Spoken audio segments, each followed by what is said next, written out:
A Sagrada Família é modelo para nossas famílias, não é isso? Em cima da passagem da Sagrada Família, ele vai a Jerusalém e o menino se perde, mas não fica em Jerusalém enquanto seus pais acreditam que ele está com o outro, né? Dentro do contexto ali de que, por se tratar de um menino, ainda de uma criança, poderia tanto estar na caravana com as mulheres ou com os homens, e por isso José acha que estava com Maria e Maria acha que estava com José, quando na verdade o menino ficou, né? Porém, eu tenho que olhar isso um pouco, né? É claro, vamos olhar para esta passagem, né? O Beto falou que poderia trabalhar dentro desta dinâmica, né? Vamos olhar para esta passagem, mas já que vamos trabalhar o tema da Sagrada Família como modelo para a nossa família, olhar um pouco de maneira mais ampla. Tudo bem? Pode ser? Pode. Então eu vou ler porque vocês sabem que eu sou burro e eu preciso ler, senão eu não sei o que falar, né? Sei que vão ser inglês, assim, eles aprenderam isso, né? Eu tenho dificuldades intelectuais, por isso eu escrevo tudo que eu vou falar, né? Sim? Queridos, é verdade também que no dia 13 a 18 de agosto, nós estaremos celebrando a Semana Nacional da Família, com o tema Família, Fonte de Vocações, e com o lema Corações Ardentes, Pés a Caminho, inspirado no texto de Lucas, capítulo 24, versículo 32 ao 33, que é a conclusão, quase a conclusão da passagem dos discípulos de Emaús. É eles que um olha para o outro e diz assim: olha, não ardia o nosso coração enquanto ele falava das Escrituras. E o texto diz que imediatamente então eles voltaram para Jerusalém para anunciar que encontraram com Cristo e que o reconheceram a partir do pão. E hoje também olhamos para esta passagem. Se a nossa proposta é olhar para a Sagrada Família, então vamos olhar para um aspecto bem simples, a humanidade desta família, porque a nossa família é uma família humana. Então, se a Sagrada Família é modelo para a nossa família, precisamos encontrar os modelos de humanidade que existem na Sagrada Família, nas relações da Sagrada Família. E aí aqui o primeiro ponto é que a Sagrada Família está exposta a todos os perigos e dificuldades próprios do seu tempo. Porque não existe um tempo perfeito, não existe um tempo em que não haja dificuldades. Né? Quando algumas vezes algumas pessoas vinham se queixar: ah, padre, porque a igreja de tal época era boa, não tinha dificuldades. Eu dizia: qual foi o momento da história da igreja em que a igreja viveu um tempo tão áureo que não houve dificuldades? Pode ser que tenha havido um tempo com mais facilidades, ou um tempo com maior suporte, porém, sempre com dificuldades. Desconheço um tempo da história da igreja em que tudo tenha sido flores. Eu desconheço esse tempo.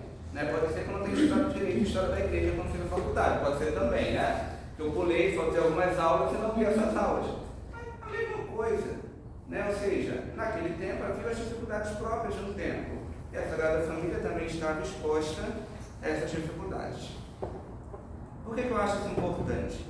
Porque com frequência nós falamos justamente disto, da Sagrada Família que é modelo, no entanto como algo muito distante. Porque a Sagrada Família tem que ser o modelo da nossa família, mas falamos como se tratasse de algo ideal, mas difícil de ser alcançado, ou quase inatingível.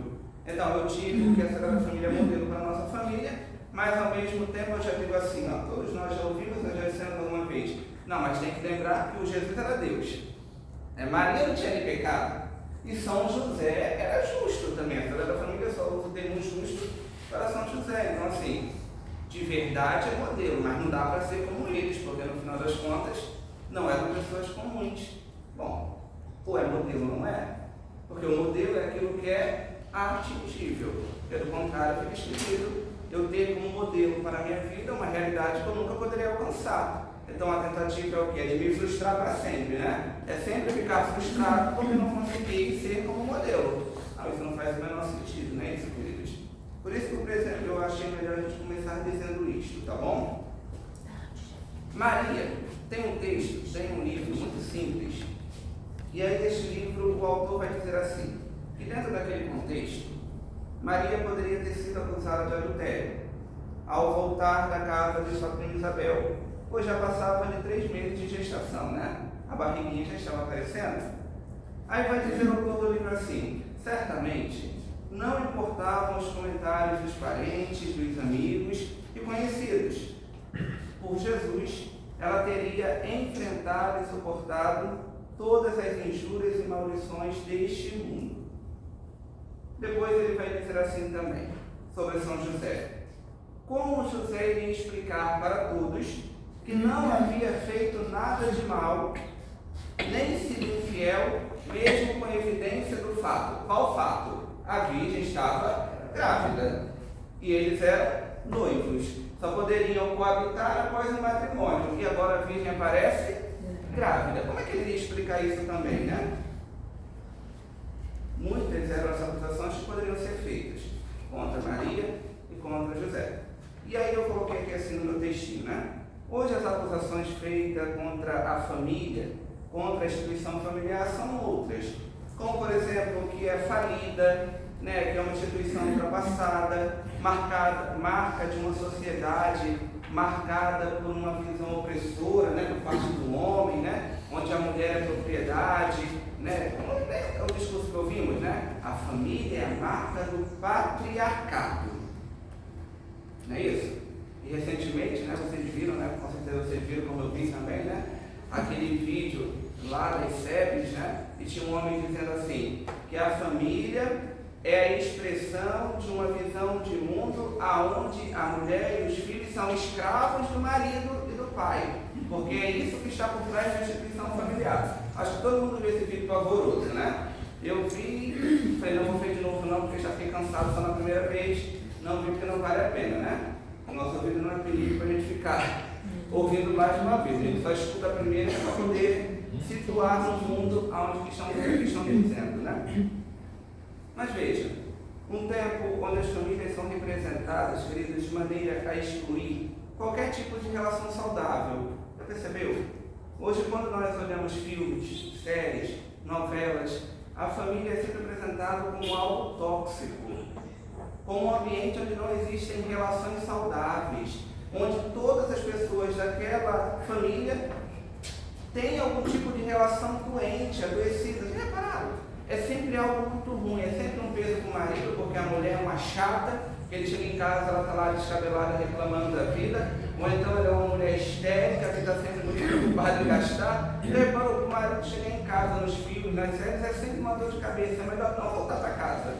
A mulher é sempre a vítima do marido incompreensível, né? Seja lá por qual for a circunstância, e os filhos então são aqueles que, por conta do problema de geração, os pais nunca entendem, o bendito do filho é sempre injustiçado, incompreendido, e no final das contas é o inferno, concorda? As famílias são representadas sempre como um inferno, é um negócio desesperador.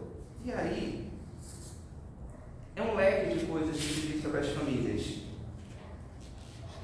Porém, tal como Maria e José, já que o tema é que essa família é Deus para nossas famílias, por amor a Cristo, nós precisamos suportar tudo para dar uma resposta indireta ao mundo. Eu digo indireta, queridos, porque no final das contas a gente não tem que responder muita coisa ao mundo. Nós precisamos viver quem nós somos, a nossa identidade. E essa resposta é indireta, porque a partir do nosso exemplo, do nosso modo de ser, do nosso modo de viver, aí o mundo sabe quem somos. Ontem eu fazia um atendimento lá no santuário, é bom que agora passa milhões de coisas lá, eu posso dar os exemplos todos, ninguém vai se sentir acusado, né? Ontem eu fazia um atendimento lá no santuário e alguém dizia assim, ai padre, é muito difícil, porque eu sempre tenho a impressão que eu tenho que estar dando uma resposta, eu sempre tenho a impressão que eu tenho que estar me justificando e provando alguma coisa ao outro. Eu falei assim, você tem que provar exatamente nada para ninguém. Eu falei assim, querido, no final da noite, antes de dormir, precisa existir Deus e a sua consciência. Se você tem consciência de que fez o bem, que fez o certo, pouco importa o que pensa a seu respeito. E as famílias precisam viver desse modo, queridos.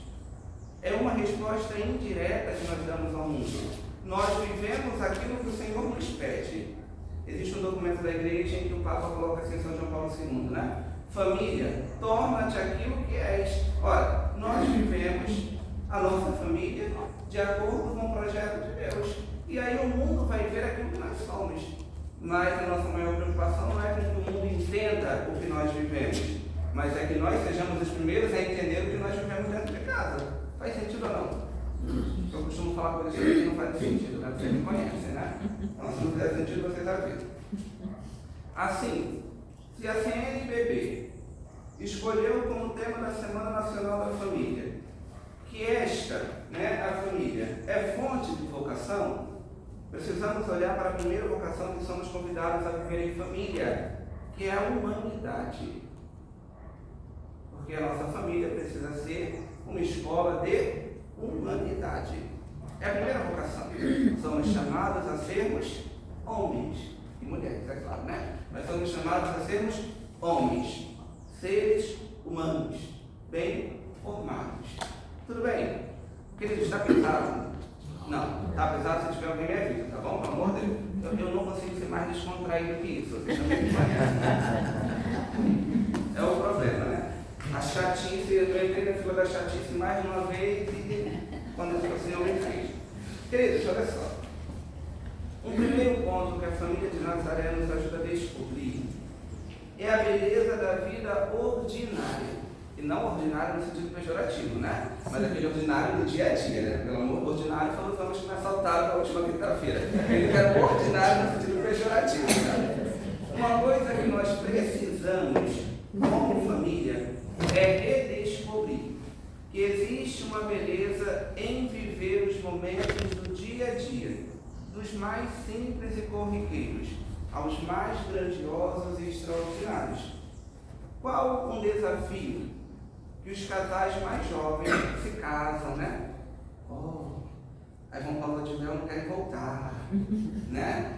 Quando vão para a lua de mel, não querem voltar. E quando voltam, eles se deparam com um grande desafio. Aí parece que tudo deu errado e procura o padre. Padre, não estou entendendo, não era bem assim.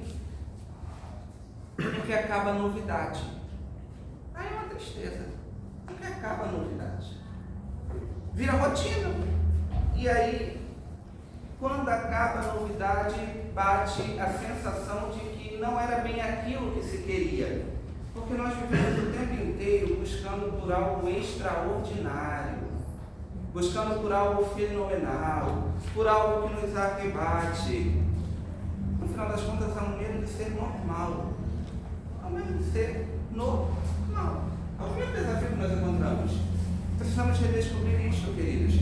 Existe uma beleza em acordar e dar um beijo de bom dia e trabalhar e voltar e perguntar como foi o dia. Isso é belo. É rotineiro? É rotineiro. É normal fazer a refeição todo dia com aquela mesma pessoa? É normal, não vai ter novidade nenhuma. Já sabe os defeitos, já sabe os gostos, já conhece as piadas, já conhece tudo. Porém, faz parte. Isso é belo. Agora precisamos aprender a redescobrir a beleza disto. Porque senão, a nossa preocupação será sempre em criar um grande evento que justifique o estar em família. Já percebeu? Aí a gente tem que fazer o aniversário da boneca, o aniversário do cachorro, o aniversário de tudo, que é para que todo mundo se sinta bem, confortável em se reunir. Não precisa ser assim. Precisa ser belo estar juntos somente por estar juntos, pela companhia do outro. Bom, a gente precisa aprender a redescobrir isto, né? Porque essas coisas vão se perdendo. Essas coisas vão se perdendo. É no cotidiano, e isso aqui não é uma frase minha, né? Quando não for meu, eu vou avisar, tá bom? Eu não posso plagiar, né? É no cotidiano que nós fazemos a experiência de salvação e ressurreição, onde podemos alcançar a boa nova do Evangelho. Sabe a história do quer conhecer fulano, come um quilo de sal com ele? É assim. Nós conhecemos a beleza do Evangelho e experimentamos a salvação de Cristo no nosso dia a dia. No dia a dia, na nossa caminhada, nós vamos conhecendo quem é Cristo e fazendo a experiência de salvação. E na família, muito claramente, me parece que é o lugar onde nós podemos fazer a experiência de salvação e ressurreição todos os dias. Porque é o lugar onde nós vamos aprendendo a reconhecer os nossos erros, a reconhecer o erro do outro também e saber corrigir. É na família que nós aprendemos a pedir perdão. e a perdoar. Podemos dizer que a família é o lugar da acolhida e da reconciliação. Ou ainda, para reduzirmos a 2 palavras ou 3, a família é uma escola de amor. Porque amar implica saber acolher, saber ouvir, saber perdoar. Isso é família. Para pensar, se na vida do casal não é preciso dia após dia pedir perdão, porque não é só o homem que é chato, não, a mulher também é chata. E não é só a mulher que é chata, o homem também. Não é só o homem que tem mania, queridos. Todo mundo tem mania, né? Assim, todo mundo tem mania e defeito, não é só uma parte. E dia após dia precisa aprender a pedir perdão. Falar, olha, me perdoa, porque hoje eu fui um mala, hoje eu fui uma mala, hoje eu fui chato, reclamei demais. Né? Desculpa, perdão. E também perdoar. Ouvir, né? Ouvir. Ah, mas é porque é chato, porque eu chego cansado e ela ou ele ainda quer falar, mas ouvir. Aprender a acolher, é isso. Aprender a acolher. Lá em casa, fazendo a história, minha família tem também, como toda família, seus defeitos, né? Mas graças a Deus, tem uma coisa que lá em casa a gente sempre fez, foi também, né, dada todas as circunstâncias. Mas foi sempre, aprendi com meus pais sempre isso. Como foi o dia? E ouvir, por mais que seja cansativo. Eu vou em casa agora uma vez na semana, tirando esse mês que eu estava de férias, né? E às vezes eu vou e minha mãe fala. Porque ela precisa contar como foi a semana. Tem uma semana que ela não me vê. Ué, e faz parte. E aí meu pai, quando me vê também, fala, que ele conta também. E também depois eu falo como foi, minha irmã fala. Isso nunca foi um problema. Para nenhum de nós quatro. E é por isso que, de fato, algumas coisas, quando eu falo, para mim parecem meio óbvias. Porque foi assim que eu fui criado lá em casa. Ouvir, fazer as refeições juntos, sair só nós 4, estar só nós 4, sentar os 4 para assistir um filme. É o ambiente. Entende? A família é o lugar disto, né, queridos? Com a Sagrada Família nós compreendemos também que, ainda que a família, a escola de amor, ela precisa ser um ambiente de comunhão. Isso é interessante. Em Um Bom Mestre de Nazaré, que é justamente esse livro, né, que eu estou citando algumas vezes, o autor chama a atenção para nos dizer que o sim de Maria, olha bonito, o sim de Maria encontra apoio e confirmação no sim de José. Porque imagina se José não aceita Maria. O desfecho da história poderia ter sido outro. A história poderia se desenhar de um modo completamente diferente se Maria não tivesse encontrado o apoio de José. Mas acima de tudo, é um sim dado a Deus, né? Maria e José respondem positivamente ao projeto de Deus. E por conseguinte, respondem um sim mútuo de entrega e serviço. Comunhão. O coração de Maria e José se unem em torno da vontade de Deus. No entanto, todo sim pressupõe uma proposta ou uma pergunta. E por isso, aprendemos com a Sagrada Família que a família é um ambiente de escuta da palavra de Deus e também de escuta mútua. Precisamos a cada dia em família buscar ouvir aquilo que Deus nos pede, aquilo que Deus pede de cada um de nós, mas também aprender a nos escutar. Porque muitas vezes as famílias não se conversam, sejam lá por quais forem as circunstâncias, né? Um trabalha de 8 às 8 e o outro trabalha de 7 às 7, ou seja, quando um chega o outro está saindo e o filho está no colégio não, então, é claro que precisamos tomar conta da vida, né, gente? E as coisas não caem do céu, né? Todo mundo ia ficar rico depois das últimas eleições, até agora ninguém ficou, eu continuo pobre lascado, ainda fui assaltado. Né? E o moço pode ter arma, eu não posso, mas tudo bem, faz parte também, né? Mas vejam, ainda que as dificuldades do dia, do tempo, né? Ainda que a nossa rotina não favoreça, mas nós somos donos do nosso tempo e da nossa vida, então nós temos que favorecer isto, né? um ambiente onde possamos nos encontrar, nos escutar e ter o nosso coração voltado, unidos em torno de um mesmo ponto. E esse ponto precisa ser Deus. A gente pode em família divergir sobre um monte de coisa, né? O marido pode ser vascaíno, coitado. A mulher flamenguista, é necessária, né? Pode ter várias coisas diferentes. Dá para discordar em muita coisa, né? Dá para ser divergente em muita coisa, né? Um pode achar que o macarrão é a melhor comida do mundo, e o outro pode achar que o bife com a batata frita. E tudo bem, tá legal, cada um tem seu gosto, é igual ao povo, cada um tem a sua e ninguém se mexe. Mas precisa ter um ponto de comunhão. E o ponto de comunhão precisa ser fazer a vontade de Deus. Tudo bem? Tá estranho, queridos? Não. Pesado? Confuso? Então vamos seguir. Eu acho interessante que quando o Beto escolheu a passagem para a gente trabalhar no dia de hoje, escolheu uma passagem que mais ninguém trabalha, porque são aquelas passagens da infância de Jesus que pouco se diz. Mas pouco se diz da infância de Jesus e nada se diz dos diálogos de Maria com José. Isso para mim é um negócio assim, porque eu não acho que eles eram mudos. Né? Inclusive Maria falou com o anjo, Maria fez um belo canto diante de sua prima Isabel, né? Então não eram mudos, né? Eles sabiam falar. E aí, olha, isso aqui é meu.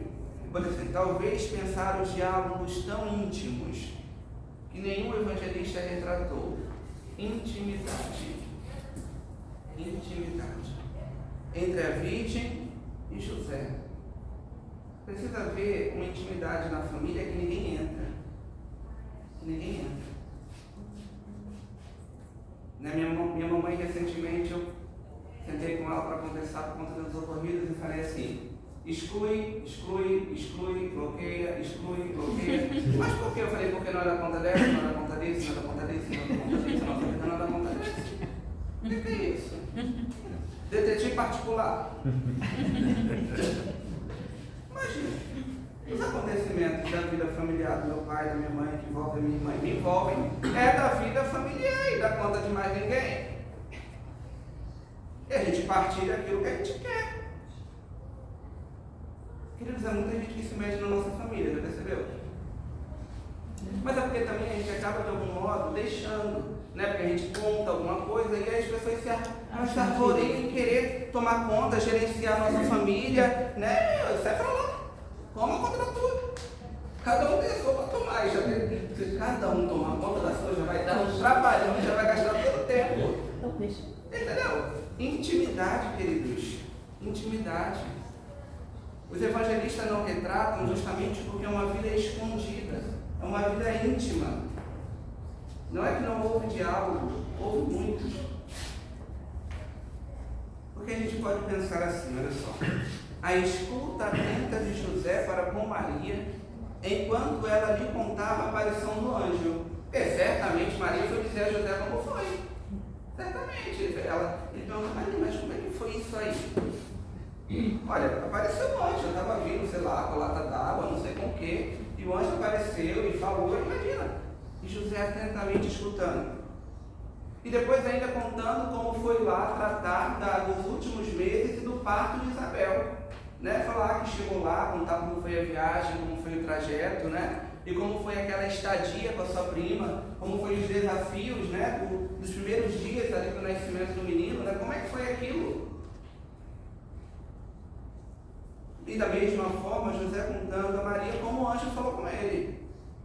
Certamente José falou: olha, Maria, eu confesso assim, eu te amo muito, mas eu não queria te prejudicar, então eu ia preferir levar má fama, ficar com aquele que desonrou e eu ir embora. E quando eu estava pensando nisso, eu dormi, o anjo apareceu. Mas a gente precisa imaginar, porque esses diálogos certamente aconteceram, né? E não somente estes, mas os diálogos enquanto subiam para Belém. Eu não imagino que foram dois montes de cartuchos. Gente, acredita que essa semana no santuário alguém me falou que eu tenho vocação para um monte de cartucho? Eu gosto muito dos cartuchos, da família Cartucha. Até gosto de ler algumas coisas, recentemente estava lendo a regra deles. Mas eu falo pelos cotovelos, eu não sei muito se eu teria vocação para cartucha. Mas tudo bem. Né? Eles não eram cartuchos, né? Pensar nesse diálogo, né, de Maria e José se dirigindo a Belém. Se dirigindo quando foi ali quando Maria começou a sentir as dores, né? Como foi esse diálogo, a preocupação de José para com Maria, que certamente estava com dor, né? Pensar nessas coisas que nos fogem. As preocupações, as aflições, né? Pega o menino, vai para o Egito, foge. Como é que foi o diálogo entre esses dois? Olha quantos desafios. Mas certamente precisou haver diálogo. Né? Não é aquela imagem do homem das cavernas, né? Carregando a mulher pelos cabelos, né? José não levantou no meio da noite, enrolou no véu de Maria e saiu rachando Maria pelo caminho pelo menino, né? Tem um diálogo aí, tem uma explicação que os evangelistas não contaram, e não contaram de propósito, porque não é dar conta de ninguém, somente da Sagrada Família. Não importa ninguém. O que importava é a intimidade daquela família. Pensemos realmente, portanto, nessa comunicação doce e suave que é própria da vida familiar. Mas não é assim. Precisa ser. Precisa ser assim. Para chegar, como eu falava no início, né, e contar como foi o dia. Está preocupado? Dividir a preocupação. Né? Dividir a preocupação. Olha, eu estou preocupado com isso, com aquilo outro, estou aflito, as coisas não estão caminhando ali, aqui, acolá. Né? É saudável. E precisa ser doce, né? Ainda que tenha seu peso, às vezes, por conta do conteúdo, mas precisa haver uma leveza, porque afinal de contas, é a pessoa que tu escolheu para dividir a vida, meu Deus. Né? Então, né, para ter abertura para falar com essa pessoa, né? Para o que está acontecendo, né? Precisa ter. Ainda dentro desse âmbito da escola de amor, que envolve a comunhão, a escuta, nós podemos identificar a raiz de muitas crises familiares. É a crise de comunicação. A gente não conversa, a gente tem problemas. É assim que acontece, né? É claro que todas as famílias têm seus problemas, desafios a serem superados, mas as grandes crises estão arraigadas na crise de comunicação. Ou seja, não se sabe ouvir. Nós ouvimos muitas vezes somente aquilo que nós queremos. E quando o outro diz algo que não gostamos, a gente surta. Tem um faniquito. Não é assim? Porque a gente imagina que o outro não tem o direito de dizer algo que eu não goste. Né? Então quando o esposo fala para a esposa assim, olha, você está chata demais. Aí pronto, aí é o faniquito, né? Aí surta, grita, arremessa o pente, arremessa a escova, né? E a mesma coisa ao contrário, né? Quando a esposa às vezes cobra por alguma coisa, né? Tem que cobrar também. Aí, não, porque eu sou perfeito, porque eu trabalho, porque eu te aturo, né? Não, mas e aí? Nós sabemos ouvir. Só queremos ouvir o que queremos. Não temos paciência porque é chato. É verdade, escutar às vezes é chato, às vezes está cansado. Aí você está lá, né? Desfiando um rosário que não acaba. Não sabemos ouvir ou não queremos. Aí depois nós não sabemos fazer silêncio. Porque o silenciar aqui tem o Heidegger. Eu não gosto do Heidegger. Ele diz que precisa haver um momento de silêncio, que é um momento de reflexão para a criação e para a geração da palavra. Ou seja, eu escuto uma coisa, não dá para eu responder de imediato. Né? Eu preciso minimamente pensar naquilo que me foi dito, né? E aí eu penso e eu respondo. Né? Não dá para ser esse negócio muito impossível, né? Não é a mensagem instantânea do WhatsApp, né? Que quando a pessoa demora a gente bota várias interrogações assim. Né? Aí eu fui lá e tirei aquele marcador para poder. Ninguém mais sabe quando eu visualizo. Porque tem gente que botava assim, eu sei que você já visualizou. Mas gente, que isso? Que loucura, imagina. E tinha mesmo, não é exagero não, tinha gente que botava. Olha, eu vi que você já viu, hein? Aí eu tirei, agora não vai poder mais ver. Não pode mais. Não é instantâneo, né? A gente precisa ouvir a dor do outro em família, né? E às vezes pensar na resposta que dá. Né? Não dá para responder assim no instantâneozão. Né? E aí, como nós não fazemos silêncio, não refletimos, nós falamos às vezes de maneira atabalhoada, né? E a coisa sai assim, e às vezes aquilo que era somente assim, poxa, quando eu chegar, você pode ter tirado a máscara verde? Ele tá com o cabelo penteado, aí virou um pandemônio. E às vezes era só uma pergunta, né? Às vezes era só um pedido de um favor. Você pode fazer isso para mim amanhã? E aí virou uma guerra, porque são exemplos bobos, né? Mas todo mundo aí é casado sabe como é que isso acontece dentro da vida familiar, né? Porque no final das contas, queridos, comunicar não é somente dar uma informação, mas comunicar é dar de si. É dar de si ao outro, né? Isso é comunicar. Tem a ver com comunhão. Quando eu me comunico, eu dou algo de mim ao outro. Isso está muito próprio da vida familiar, né? Assim, quem entrega, quer serviço, né? Quer sacrifício, quer oferta, é muito próprio. Tá bom, queridos? Tá estranho? Posso seguir? Beleza. Agora recuperemos algumas coisas que eu já disse até aqui, que eu já falei pra caramba, um monte de cartucho, que eu já falei pra caramba, né? Que são importantes dessa vocação à humanidade. A valorização da vida ordinária. Querido, eu vou insistir nisso, né? Porque existe uma beleza na vida ordinária, no dia a dia. Né? Os jovens, quando eu estava aqui, né? E agora de lá também, tem um pavor disso, né, Padre? Porque a minha vida está uma rotina. Qual foi o problema da rotina, meu querido? Faz parte. Aprenda a fazer da rotina algo extraordinário. Viva com intensidade todo dia como fosse o primeiro. Não vai dar para viver uma eterna novidade. A não ser que você todo dia mude de emprego, todo dia mude de curso, mas não dá para viver assim, não é? Tem gente que tenta, mas não dá. A escola do conhecimento de si mesmo e do perdão. Né? Se formar humanamente é ser capaz de conhecer a si mesmo, as suas próprias limitações, debilidades, né? E de perdoar a si e ao outro. Ambiente de comunhão. Precisamos estar unidos em torno de uma coisa, né? Essa coisa tem que ser Deus. Escola de comunicação, tudo bem? Agora, passando desta vocação à humanidade, olhamos para a família de Nazaré como fonte de vocações. E agora, apoiados no texto de Lucas 2, pela perda e o encontro, recordar que a família é a igreja doméstica. E os pais têm por missão apresentar Deus a seus filhos. É a missão dos pais. O texto nos diz que eles foram a Jerusalém, cumprindo o costume de ir a Jerusalém por ocasião da Páscoa ou das outras festas, né? Agora, Jesus é uma criança, não é isso? 12 anos é uma criança, né? Com 17 não é mais criança, já virou um adulto, concorda? Por mais que hoje os psicólogos algumas coisas, né? Perdoe Kelly, mas cada vez a gente vê pesquisas trágicas quando coloca a juventude até os 33. Deixa de ser jovem, vai quase eu ser idoso, porque, né? Meu pai com 33 anos já estava indo para a escola e meu pai já, né, tinha saído da Bahia para ganhar a vida no Rio de Janeiro, porque senão lá a gente ia morrer de fome. Então, era lá, com 33 ele deixou de ser jovem há muito tempo, né? Assim. Mas 12 aqui ainda é uma criança. Então, Jesus ele é uma criança. Logo, seus pais se inserem na vivência religiosa do seu povo. Porque se os pais de Jesus não tivessem inserido, ele não teria ido. É assim? Alguém precisou ensinar a Jesus a lei. Alguém precisou ensinar lá a Jesus o decálogo. Alguém precisou ensinar a Jesus quais são as festas. Alguém teve que ensinar. E esse alguém foi Maria e José. E não somente nesse episódio, certamente em tantos outros, como também no evento da apresentação do menino Jesus. Eles não falaram assim, vou esperar Jesus crescer para saber se ele quer ser apresentado no céu. Eles não falaram, não importa o que viu que aquela que o pirralho quer. Né? Imagina.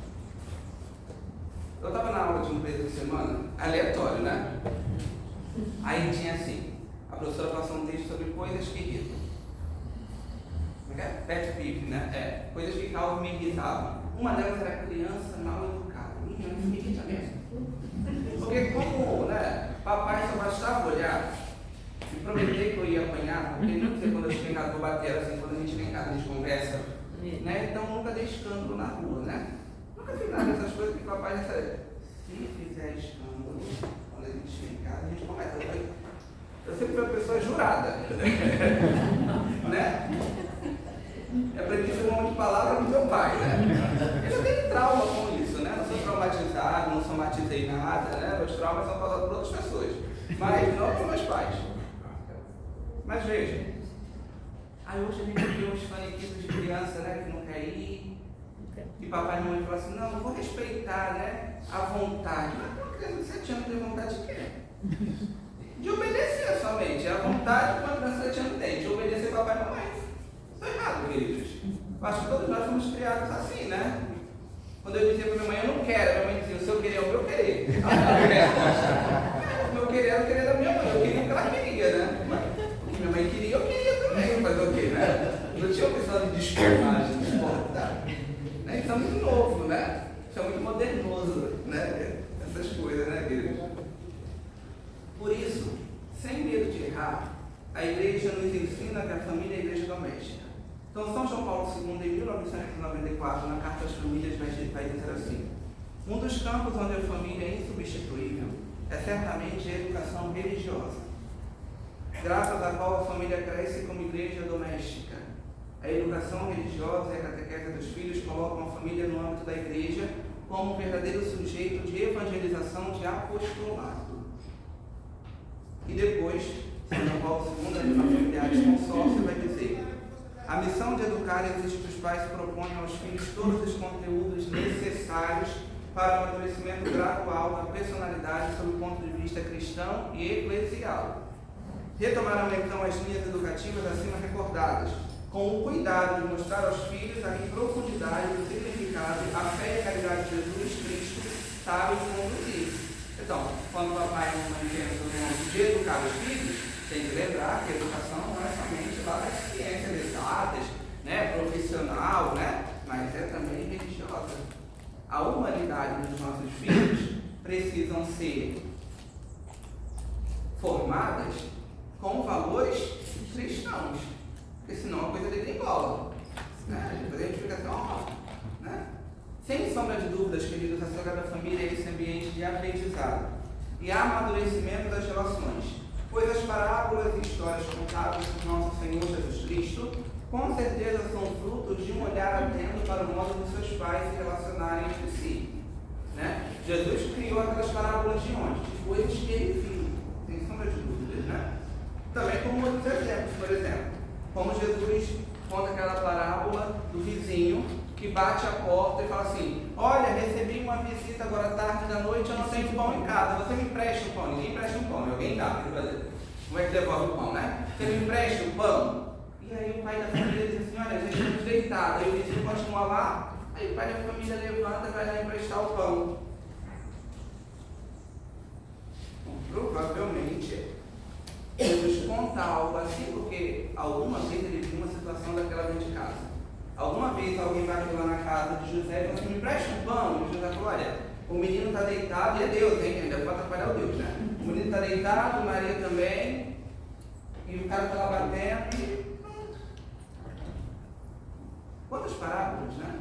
Jesus conta provavelmente a partir dessa experiência, né? Imagina, Jesus com José. Eram pobres, sabemos, né? Eram pobres. Não imagino que José fosse o mestre das carpintarias, né? Era o top, né? Só tinha ele, né? Ele era referência de carpintaria, né? Era o de Nazaré, né? Ontem no Evangelho não é o de Nazaré lá, gente, né? Então, aí Jesus conta aquela parábola dos trabalhadores da última hora, que ninguém deu trabalho para aquele homem, no último momento alguém deu. Bom, talvez ou Jesus tenha passado por isso com José, ou ele viu alguém passar alguma vez. Porque se ele contou, é porque ele viu.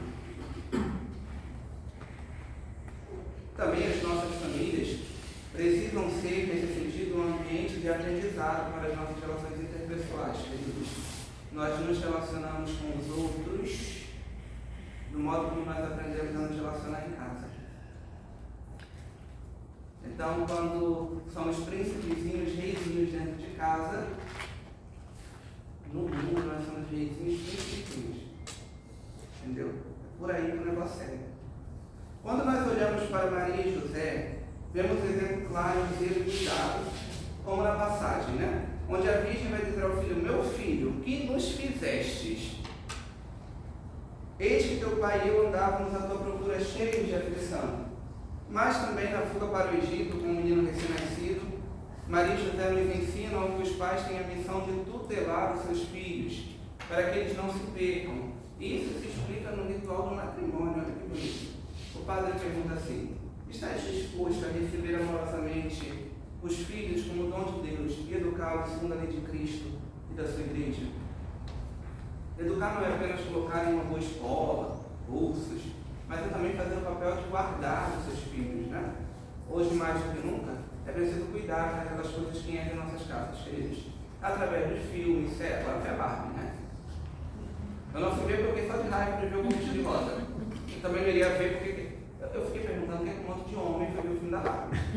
Eu acho que não é questão, homens, pensem comigo, não é questão de não gostar da Barbie. É questão que a Barbie tem que ser indiferente aos homens. Porque você tem que de Barbie. Eu também tenho de Barbie, gente. Você não faz o menor ideia de ser um bando de marmanjo e assistir o filme da Barbie. Mas não é questão que eu não gosto da Barbie, é que a Barbie para mim é indiferente. Não faz sentido. A Barbie tem algum valor na minha infância. Eu tinha o boneco do He-Man. Né? Pelo amor de Deus, mas da Barbie quem tinha era minha irmã, né? Boneca quem tinha era minha irmã. Minha irmã teve o filme da Barbie, quem dera, ela vai de marmanjo no shopping, vestido de rosa. Gente, eu vi carinho, mas não pavorosa. Porque, olha, eu não vou contar não. Não, pra vocês não terem pesadelo. Você mais pavorosa. Enfim, vamos lá. Entendi. A resposta que o menino Jesus dá à sua mãe aponta uma outra realidade que às vezes é difícil de ser compreendida, hein? Por que me procuraves? Não sabias que devo ocupar-me das coisas do meu Pai? Assim Jesus nos recorda que nós nascemos no seio de uma família para fazer em nossa vida aquilo que é a vontade do Senhor para cada um de nós. E que nem o amor aos nossos pais podem ser impeditivo de realizar a vontade de Deus. Porque eu conheço por aí gente que não casou porque papai e mamãe não deixou, por incrível que pareça. Que a mamãe queria o filho só para ela e todo o relacionamento que apareceu, a velha deu um jeito de estragar.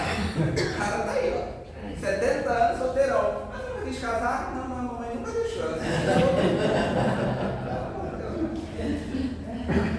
Querido, vocês sabem que é assim, eu estou mentindo? Vocês sabem que, essa é uma conta. Oi? Isso rola. Isso rola. Essa é uma compreensão pessoal que todos nós tivemos que tomar um dia. Todos nós um dia tivemos que tomar. Que entender que o sonho de papai e mamãe para nós, às vezes, não estava de acordo com o nosso sonho. A gente queria uma coisa diferente. E que nós tivemos que, mesmo desagradando um pouquinho, porque não estávamos fazendo nada errado, mas fazer as nossas escolhas. Faz parte. Né? Isso também é crescer, né? Agora, é também uma compreensão que os pais precisam chegar. Porque nós passamos por isso, mas é quando viramos pais ou não, né? Vocês, quando viram pais, acabam esquecendo às vezes. Né? E aí São João Paulo II coloca assim, olha como é interessante. Tampouco há de se descurar no contexto da educação a questão essencial da opção vocacional. E nela, particularmente, a preparação para a vida matrimonial. Queridos, o Papa São João Paulo II deve ser a opção vocacional. Sabe por quê? Quando eu fiz o GVA para entrar no seminário, tinha um rapaz que fez comigo, né? O seminário agora em agosto. E na ocasião, a mãe dele falou, quando soube que ele estava para entrar no seminário, né? Aí a mãe dele foi lá no seminário. Chamou os pais de contato para conversar e a menina respondeu assim: porque eu criei meu filho para ser homem. Porque eu criei meu filho para ser homem. Imagina, né? O padre que estudou isso, né? Eu não quero que meu filho entre no seminário, eu criei meu filho para ser homem. Todo padre é o quê, né? Aí ele fica na dúvida, né? Do que passava na cabeça daquela senhora. Mas meu pai, esses dias, falaram assim: meu pai, meu filho, lá no prédio que você está morando agora, todas as pessoas são padres ou as outras pessoas são normais? Meu pai, eu achava que era normal. Falei, até nesse instante, quando você me fez essa pergunta, eu achava que eu era normal. Não, né? Imagina, né? Mas, queridos, preste atenção. A gente precisa aprender a respeitar o direito vocacional dos nossos filhos. É o tema da Semana Nacional das Famílias, né? Família é fonte de vocações. Às vezes tem muito... O que a gente conhece de história de rapazes que querem ir para o seminário e papai e mamãe não deixa. Não é só não deixa casar porque nenhuma mulher perfeita e azera tudo e o cara não casa nunca. Mas é também, às vezes o garoto quer ir para o seminário e a mãe não deixa. A mãe e o pai fazem inferno, fazem drama, vou deserdar. Se você for, você finja que é órfão, você morreu para nós. Não, é exagero. Histórias no seminário conhecemos os baldes. Mas a família precisa lembrar disto, né? Deus deu os filhos como dom para cuidar, educar, formar, né? Mas para fazer a vontade de Deus, né? Chega a hora lá que a criança fala assim, papai, quero ser padre, louvado seja Deus, então, né? É apoiar, tá bom, queridos? Os pais precisam recordar que colaboram com Deus no processo de formação de seus filhos, mas que, no entanto, precisam acolher a escolha pessoal dos filhos, né? Seja a própria vocação matrimonial, a sacerdotal, a religiosa, também a profissional, tudo isso, né? É bonito quando o filho quer seguir a profissão do pai. O pai é médico, o filho quer ser médico, o pai é advogado, o filho quer ser advogado. Mas quando o pai foi militar e acha que o filho tem que ser militar porque ele foi também, é uma tragédia. Porque se o cara não quiser ser militar? Ou se ele não quiser, foi? Senhor o quê? Desculpa, o senhor. Você falou que o seu pai quer ser militar e você não quer ser militar. Eu estudei militar, mas não segui a carreira militar. Então, e às vezes é um drama, não é? Porque o pai não aceita, porque o pai é decepcionado. Só um parente, meu pai era presidente de ordem do ministro, mandaram chamar o homem lá de Brasília. E aí, você não vai ser militar? Eu falei assim, bom, você perguntou para mim se eu não quisesse ser, eu só não falava para não ser. Eu falei, eu não quero. Tá bom, tudo bem. Mas é uma dificuldade, é um entrave quando você, muitas das vezes, sonha alguma coisa com o filho ou para a pessoa que está sob o seu cuidado e ela não quer seguir. Muitas vezes parece que caiu, o mundo acabou, o mundo na verdade não acabou, está começando outro. Exato, né? Aquela escolha dele, né? Aí o homem é médico, os filhos têm que ser médicos. Mas se ele quiser ser advogado, professor, de geografia, de filosofia, não serve pra nada, gente, eu sou filósofo, né? Ainda mais no Brasil, né? Pra nada. Você não quer ser, né? Mas eu sonhei tudo, né? Eu planejei, eu já sonhava ele atendendo no consultório comigo daqui a 12 anos, né? Mas acabou que ele vai ser médico, né? Faz parte. E aí, aprender a acolher isso, né? A resposta de Jesus, antes de ser uma falta de respeito com seus pais, aponta para esse elemento importante, né? A da acolhida do caminho vocacional, da escolha vocacional. No entanto, a escolha vocacional precisa encontrar na família, através do diálogo, um ambiente seguro para a partilha dos anseios, aflições, medos e preocupações. Estou acabando, queridos, falei demais. Desculpa, tá? E preocupações, né? Não, o filho precisa, né? Nossos filhos precisam encontrar dentro de casa um lugar para sonhar junto. Falar, olha, eu estava pensando em ser isso na vida. Estava pensando em ser isso aqui. Mas estou preocupado porque é difícil aqui, é difícil ali. E então vamos todo mundo aqui junto pensar numa solução, né? Como é que a gente pode contornar essa dificuldade, né? E depois começou lá, tá difícil, né? Tá apertado, poder dizer, olha, estou com dificuldade aqui, né? Me ajuda, quero continuar, mas está sendo difícil. Isso seja na escolha profissional, seja na vocacional, né? Na religiosa, né? Ou seja, a família precisa suportar, né? No bom sentido, né? Dar suporte. É claro que é Deus que vocaciona seus filhos em suas vocações específicas, né? Porém, ao falar do futuro, que é aquela pergunta, né? Filho, o que você quer ser quando crescer, né? É importante que as vocações sejam apresentadas como possibilidades reais de felicidade, né? E não como aquela coisa que aparece quando o cara não dá certo para nada, né? Imagina, já me perguntaram assim, quando você não decidiu ser padre, foi por quê? Porque você não encontrou nada para fazer? Não, pelo amor de Deus, gente, ou seja, ser padre era a última coisa no mundo que poderia ser, porque nada no ano ele não era capaz de fazer nada, eu era imbecil, né, gente? Uma próxima mobile, né? Não, eu também não, né? Mas acrescentar, né? Então na pergunta, filho, o que você quer ser quando crescer? Quer ser advogado? Paisagista, design de interior? Né? Produtor do filme da Barbie? Né? Quer ser padre? Né? Tem que estar dentro das perguntas, porque é possibilidade, né? Tem que ser apresentado como uma possibilidade real, né? E não como a última escolha, né? Como aquele que não dá para ser nada na vida, não dá para jogar, não dá para fazer esporte, não dá para ser atleta. Não é bom com exata, então não dá para fazer conta. Também não sabe falar português, também não é bom com humanas, também não dá para ser nada para a igreja. Entra para a igreja que lá tem espaço lá para aqueles emprestados. Não, poxa, assim não, né? Tem, mas a gente apresenta, né? É isso que o Papa quer dizer, né? Quando ele fala lembrar que existe a questão da opção vocacional, né? Apresentar também, tá bom, queridos? A família de Nazaré nos ajuda a reconhecer que a descoberta vocacional depende, em parte, dessa vivência familiar aos moldes da Sagrada Família, pois a entrega dos esposos e das esposas manifesta aos filhos a capacidade e a possibilidade de entrega de si enquanto dom. A entrega voluntária do pai, da mãe, né, do marido e da mulher, né, diária, a saída de si em direção ao outro, a vida de oração, coloca a igreja doméstica sempre diante do Senhor, que lhe recorda essa identidade.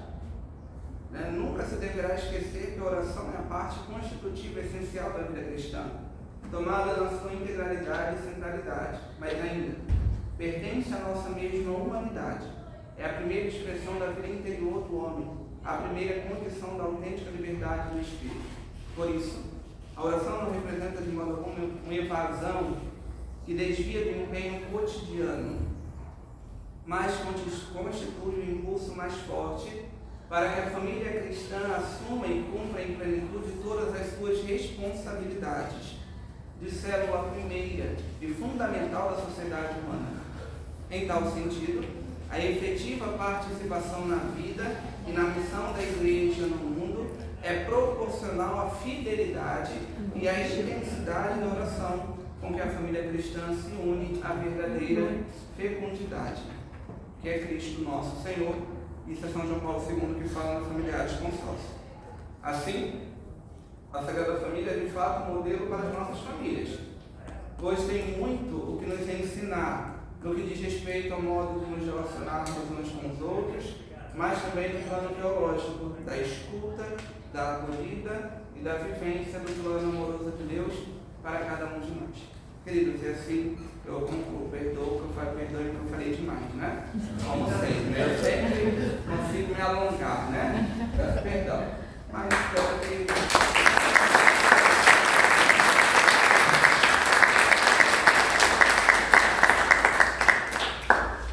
Espero que tenham dado para entender aí o que eu quis trazer, somado ao texto também, né? Que vocês vão receber ou já receberam?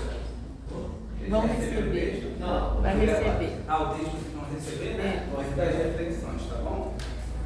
É que a gente, como as pessoas hoje, agora a gente está fazendo a reunião com todos os participantes, né? Todos são convidados, então o texto agora é uma novidade para vocês, né? Que é um novo momento. Mas o Padre conseguiu colocar aí os pontos que estavam lá, que estão no texto, de uma maneira bastante interessante, inclusive com algumas novidades aí que até eu que tenho 76 anos não tinha ainda pensado, né? Mas realmente, como sempre, o Padre foi muito específico, muito criativo, né, nos exemplos que ele dá, né? Então a gente queria agradecer muito a ele. Antes da gente encerrar aí para o nosso café, né, a gente queria abrir aqui para, se vocês têm alguma pergunta, o Padre Emerson, ou entre nós mesmo, para discutir o assunto, se tem algum ponto. Eu vou colocar aqui algumas as perguntas que vão estar na partilha, né? E se vocês tiverem alguma pergunta, aproveitem que o Padre Emerson está aqui.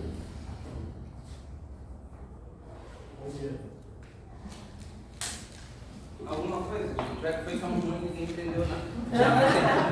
Duas razões fazem com que eu não tenha pergunta, né? Ou a gente entendeu tudo, ou a gente não entendeu nada, né? Alguma pergunta, algum comentário? Um comentário que eu queria fazer, até no nosso grupo lá, a gente chegou a comentar sobre isso. Nos dias que a gente vive hoje, você imagina a sua noiva chegar para você e falar assim: olha, eu recebi um anjo em lugar. Aí você imagina a cabeça do José. Eu estou dizendo hoje, como é que é? Um anjo mesmo, um anjo da você. Então você não conheceu ninguém. Então, aí eu fico imaginando que naquela época, o machismo, mais que a gente não fala, o machismo era muito maior do que é hoje. Essa é uma realidade. A mulher pouco se falava, a gente vê até pelos muçulmanos que usam até hoje a burra. Então, você imagina, eu fico assim, querendo me colocar no lugar do José, e a Maria chegar para ele e falar assim: o anjo me fez ficar grávida. Aí você imagina como deve ter ficado a cabeça do cara, efetivamente, naquela época, o machismo lá nas alturas, e aí ele à noite Tem um anjo para ele. receber também um sonho, uma visão, e uma pessoa falar para ele assim, olha, a entidade, a entidade falar para ele assim, olha, realmente, foi o Espírito Santo, sua mulher é virgem dele, e vai continuar sendo virgem. E aí ele acordar e no dia seguinte conversar. Você fala da intimidade, eu fico imaginando os dois sentarem e conversar. Pois é, você foi pela vez, eu fui pelo Espírito Santo, e eu que fui pelo sonho que o cara me falou. E aí imagina que deve ter sido essa conversa no dia seguinte. E aí eu também fico imaginando como é que seria essa conversa no dia de hoje, né? Com o mundo do jeito que está, com a filosofia do jeito que está, com esse enxame de informações e de espalhar uma crença diferente, querer acreditar naquilo, fazem você querer acreditar naquilo que você não acredita, e se você não acreditar, você que é o errado, né? Então eu fico imaginando aquele casal, efetivamente lá há 2000 anos atrás, tendo essa conversa íntima do relacionamento que no final vai gerar É a nossa história. O que eu acho interessante é porque já existe uma dificuldade certamente, né? Porque dado toda a questão social, cultural, né? A questão da figura do homem, do papel da mulher, né? Tudo isso, né? Porém, havia uma facilidade porque ainda dentro do campo do judaísmo, né? Houvessem divisões dentro do judaísmo, mas a gente não tinha tantos judeus ateus como nós temos hoje. A gente tem judeu ateu. É esquisito pensar no judeu ateu, porque o judeu lá atrás estava vinculado à religião, né? Podia haver divisões, né? Podia haver cisões, né? Cismas, né? Como a questão dos samaritanos e tudo mais, mas pelo menos acreditava em alguma coisa, né? Então, é difícil, mas aí a gente chegar e falar, olha, eu vi o anjo, ele também vê, né? Mas era um ambiente ainda religioso, né? Onde as pessoas tinham fé. Agora você imagina hoje, onde tudo é muito relegado, inclusive, a questão, né, psicológica, né? A questão. Então, hoje é um tempo, né? Sem fé, né? Onde o psicopata cada vez mais é o ateísmo, né? Então, novamente, eu terceiro falado numa era neopagã, né? Onde é um mundo muito ateu. Ou é o ateísmo, ou é o indiferentismo religioso, né? Imagina chegar com um discurso religioso desse. Né? Muito mais difícil de lá. Né? É claro que lá tem dificuldades próprias, mas hoje nós ainda contamos com uma crise de fé no final das contas, né? Inclusive dentro da igreja, né? Nós falamos muitas vezes de conteúdos de fé dentro da igreja que são desacreditados, né? Que as pessoas não valorizam, né? Ou atribuem a superstição, ou atribuem a um racionalismo muito grande, né? Então a dificuldade ela piora, né? Porque se lá havia uma dificuldade humana, né, social, ainda havia um tecido religioso que possibilitava um diálogo sobre isso, né? Hoje, temos isso muito difícil para as nossas famílias, né? E nós de fato estamos falando de coisas, ensinando coisas que o mundo. A gente não está falando nada de absurdo, estamos falando de valores normais, humanos, né? Cristãos. Mas nem nesse o mundo consegue mais acreditar, porque a coisa está tão, né, degradada, né, que até o diálogo assim é difícil, né? Uma questão, esse período de 12 anos até o início da vida pública, né, de Jesus, estamos falando aí do intervalo de quase 20 anos, esses relatos que tem, que não são considerados bíblicos, eles, como é que a igreja vê isso aqui, esse período aí da adolescência de Jesus até a adulta? Então, de texto bíblico a gente só tem São Lucas, tem até esse episódio dos 12 anos, depois não trata mais, né? Também é um vácuo, né? Da apresentação, aos 12, depois não trata mais nada, né? Daquilo que tem de texto bíblico, né? Que a gente chama os textos apócrifos, que alguns trabalham, né? Eles servem como elemento de curiosidade, né? Não tem elemento de fé, né? Por mais que a gente tenha hoje, como questão de fé, elementos tirados de textos apócrifos, né? Como o nome dos avós de Jesus, foi retirado de textos apócrifos, porque não contradizia nenhum outro elemento, ou não tinha nenhum elemento ali muito fantasioso, né? Então lembra daquele filme do Carnaval Rossi, que Jesus mata o passarinho e depois devolve a vida ao passarinho? Então, aquilo ali é retirado de textos apócrifos, né? Não tem como se crer naquilo ou não, né?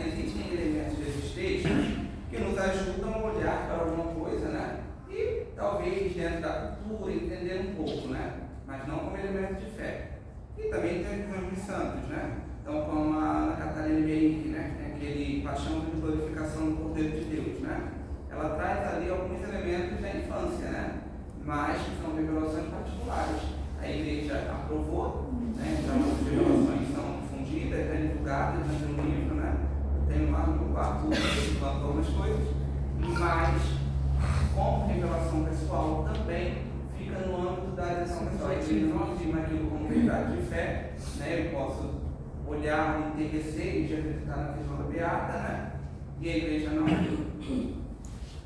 impõe aquilo, né? Não é uma questão dogmática, é revelação pessoal. Como eu posso crer também que não estou indo contra a igreja, né?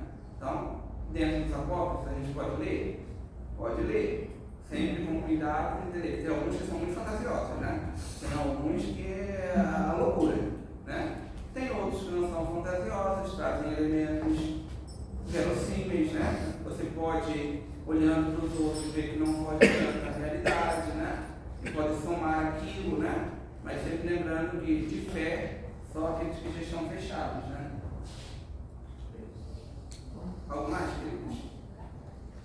Bom, então, antes de a gente terminar, gostaria de convidar vocês que a próxima entrega está marcada para o dia. Eu preciso agora dar a nossa bênção aqui. Então, quando a gente está no papel que vocês vão receber, a próxima reunião será dia 26 de agosto. Então, dia 26 de agosto também é a semana da padroeira. E se a gente não conseguir fazer, a gente vai avisar vocês, vai postergar também para a semana seguinte, tá? Então, esse é um ponto que a gente não sabe ainda. Dependendo de como vai ficar a organização da festa do padroeiro. Tá? Então, queria pedir ao Coutinho e a Sueli que entregue o manifesto.